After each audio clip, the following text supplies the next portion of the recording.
Hey guys, wanted to do a knife video for you today. What you see on the table is another Taylor brand knife. This is the Smith & Wesson M&P Magic, second generation. Model number on this knife is SWMP4LS. So this is an assisted open combo blade, 3.6 inch blade. Has a window breaker on it, as you can see. This has a thumb plate instead of the studs, and actually I like it. There it is. Now I can tell you this thing, as far as the design goes, was designed to look like the slide of a gun. Here's your takedown lever, or your safety.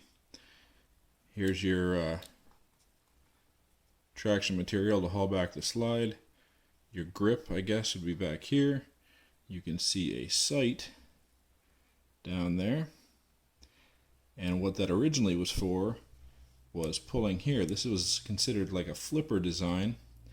You pull back on this, and this is attached to a little bar that actually has a little hook on it, and it's supposed to push on the blade when you pull it down, and then it pops it out. Now, as you can see, this knife has been used pretty hard. It's put up with some pretty heavy abuse, and it's failing.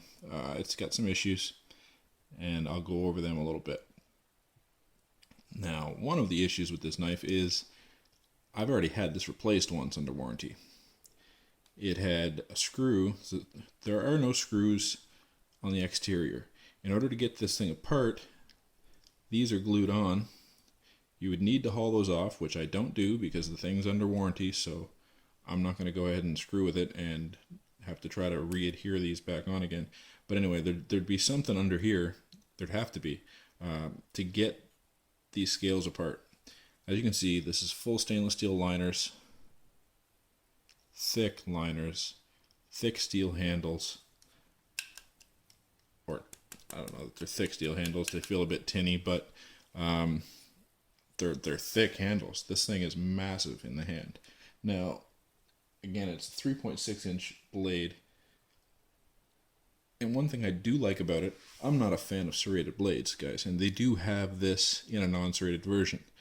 But unlike, say, my Gerber Prodigy Tanto, this is not a 50% serrated blade. There is more plain edge than there is serration, which I like. But yeah, this has got it's got a false wedge up at the top here. It's an attractive looking blade profile. Of course, the thumb plate comes off with an Allen bolt, so you can put it on a consistent angle sharpener. But yeah, in order to get this whole thing apart, sorry, I kind of got sidetracked there. You take the pivot screw out, and this top part will expand a little bit, but the rest of it won't come apart. So it's obviously latched in here somehow. But it's problems. It's got a few problems. First of all, the pocket clip's loose because this one screw broke off inside. Just from torquing, I guess. No idea why. I didn't over tighten it or anything, but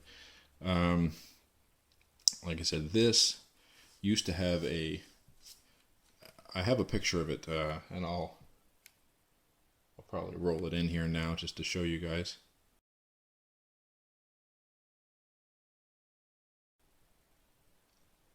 There we go. And there was a little piece that should have pushed on the blade. So when it's closed,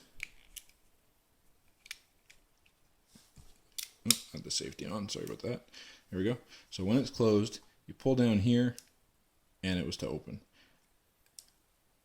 The piece that used to push on the blade is gone.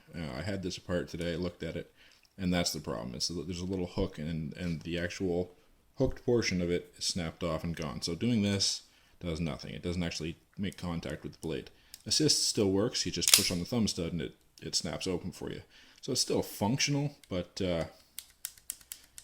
it's not working right. So Taylor, I think if you guys watched my Smith & Wesson Extreme Ops Karambit video, I made mention that I've dealt with Taylor before, and I've gone through warranty with them. This is the knife. This is the one I've gone through warranty with them once before already.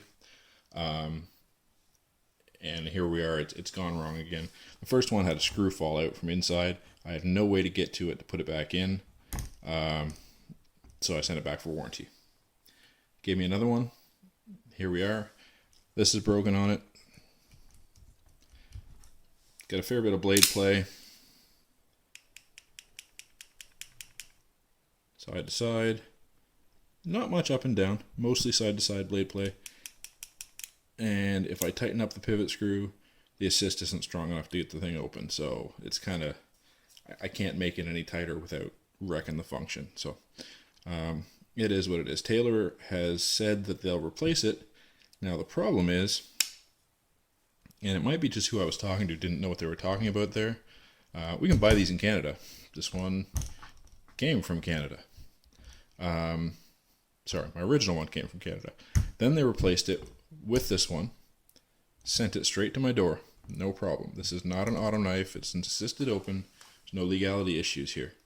But whoever I was dealing with this time, as far as getting this knife replaced, said, oh, we can't ship that knife to you. You're going to have to pick something else that's not assisted out of our catalog, and we'll send you that.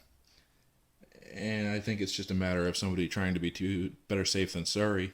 There's no reason for it. It's perfectly legal here. So probably go back to them again, see if I can get somebody different that knows what they're talking about or doesn't assume anything, and see if we can get the exact one back.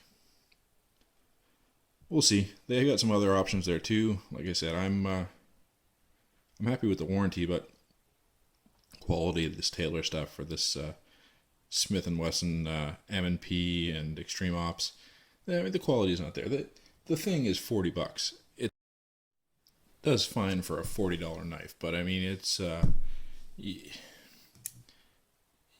guess you got to have a realistic expectation, right? So just to go over a little bit of specifics on this, this is a 40-34 stainless steel blade, aluminum handle, now that I look at it, with rubberized inlay, glass breaker, 7.6 ounces. It is heavy, really heavy for the size of the blade.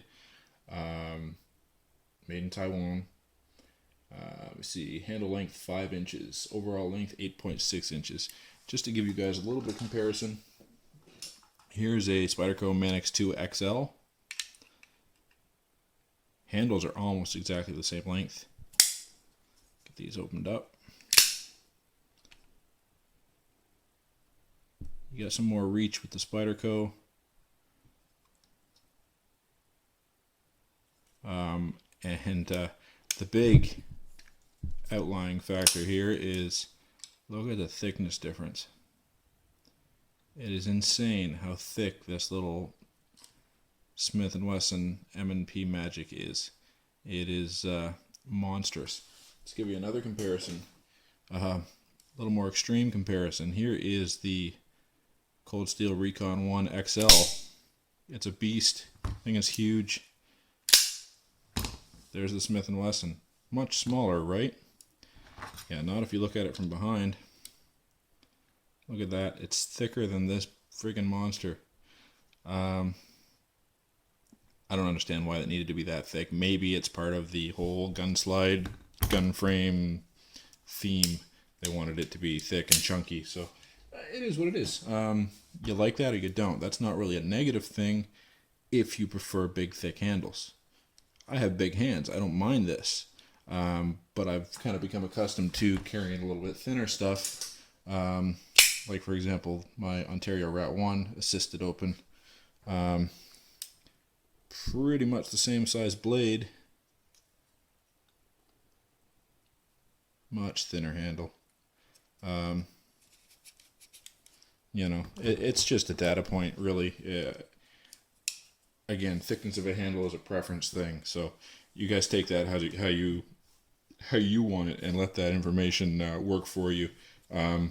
But again, this thing is about 40 bucks plus shipping and tax for an assisted open folder with a good warranty. All right, so keep that in mind. It does have a good warranty. It's not great steel.